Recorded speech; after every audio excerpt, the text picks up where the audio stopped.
Hello guys, ഈ ചൂട് സമയത്ത് നമുക്ക് ചൂടകറ്റാനും റീഫ്രഷ്മെൻറ്റ് എനർജിയും തരാനുമുള്ള കുറച്ച് ഡ്രിങ്ക്സാണ്. ആദ്യത്തെയാണ് പൊട്ടുവളത്തിക്ക ജ്യൂസ്. ഇതാണ് ആ ഫ്രൂട്ട്. ഈ സാധനം ഇങ്ങനെ ജസ്റ്റ് നമ്മൾ കുഞ്ഞു കുഞ്ഞു പീസാക്കിയിട്ട് മിക്സിയിൽ ഇങ്ങനെ അടിച്ച് ജ്യൂസാക്കിയിട്ട് അത് നമുക്ക് എൻജോയ് ചെയ്യാം. അത് അകത്തേക്ക് ചെയ്യുമ്പോൾ നല്ലൊരു തണുപ്പ് നമുക്ക് പോണ വഴിയൊക്കെ അറിയാൻ പറ്റും. ഏറ്റവും ബെസ്റ്റ് മോർണിംഗ് അല്ലെങ്കിൽ മിഡ് ഡ്രിങ്ക് ഒക്കെ ആയിട്ട് നമുക്ക് കുടിക്കാം. രണ്ടാമത്തെയാണ് വാട്ടർമെലൺ ജ്യൂസ്. വാട്ടർമെലൺ ജ്യൂസും ഭയങ്കര ന്യൂട്രീഷ്യസ് ആണ്. അതുപോലെ തന്നെ ഭയങ്കര നമ്മുടെ ചൂടിനേക്ക് അകറ്റാൻ സാധിക്കുന്നതാണ്. നല്ല വാട്ടർ റിച്ച് ആണ്. അതിൻ്റെ വാട്ടർ കണ്ടൻറ്റ് നമുക്ക് നന്നായിട്ട് ഗുണം ചെയ്യും. ഇതും വേണമെങ്കിൽ നമുക്ക് എംപ്റ്റി സ്റ്റൊമക്കിൽ രാവിലെ കുടിക്കാം, അല്ലെങ്കിൽ നമുക്കൊരു മിഡ് ഡേ ഡ്രിങ്ക്.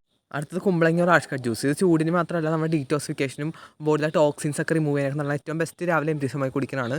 അടുത്താണ് മോര് അല്ലെങ്കിൽ ബട്ടർ മിൽക്ക്. ഇത് നമ്മൾ ഉച്ചയ്ക്ക് ലഞ്ചിന് ശേഷം അല്ലെങ്കിൽ ഒരു മിഡ് ഡേ ഡ്രിങ്ക് ഒക്കെ ആയിട്ട് കുടിക്കാം. ഇത് നല്ല തണുപ്പ് കിട്ടണതാണ്. അടുത്തത് ലൈം ജ്യൂസാണ്. വിത്തൗട്ട് ഷുഗറാണ്. സോൾട്ട് വേണമെങ്കിൽ ഇച്ചിരി ആഡ് ചെയ്യാം. ഏറ്റവും പെർഫെക്റ്റ് നമ്മൾ വിത്തൗട്ട് ആയിട്ട് സോൾട്ട് ഓർ ഷുഗർ ഇല്ലാതെ കുടിക്കുന്നതാണ്. സോൾട്ട് വേണമെങ്കിൽ ഇച്ചിരി ആഡ് ചെയ്യാം, ഷുഗർ ഇല്ലാതെ കുടിക്കണം.